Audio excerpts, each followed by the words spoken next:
Hi everyone, welcome back to another video. In this video, we're going to be looking at particular stocks that are performing well, even during a downturn as we are currently in the stock market.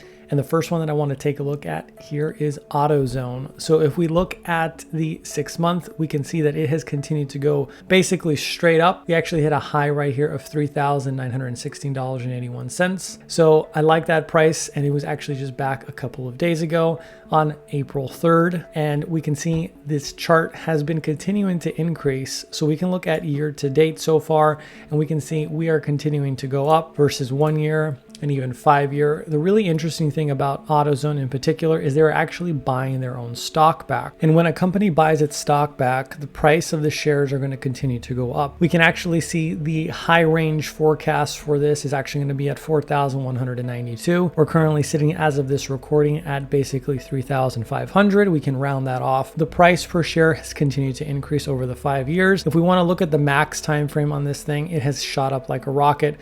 We can see all the way back here in 1991 just how cheap those shares were, right around $8.69, and we can see the price has continued to skyrocket ever since.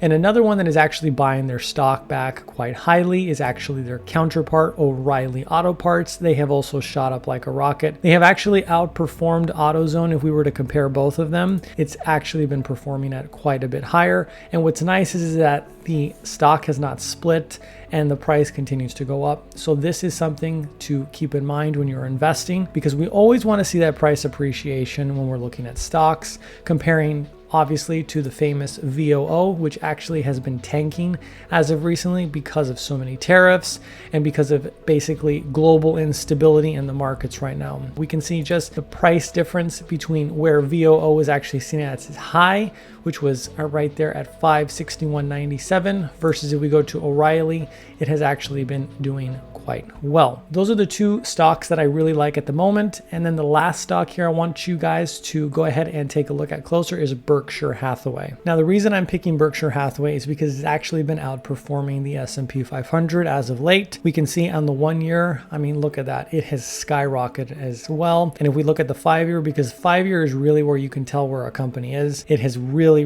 skyrocketed. Look at that, 167.04 back here on, let me pull that date up for you guys, back on the 2020 mark back in May. So we have gone quite a bit up, and if we want to look at the max time frame here, it has really shot up like a rocket. So we want to take a look at these three stocks. In the meantime, I like the prices for them at the moment because they are pretty much on a discount. Besides those companies, those are the only ones that I'm looking at the moment. Let me know if you have any more questions about specific stocks. Please drop it in the comments down below. And as always, thank you for supporting the channel, and I'll see you in the next one.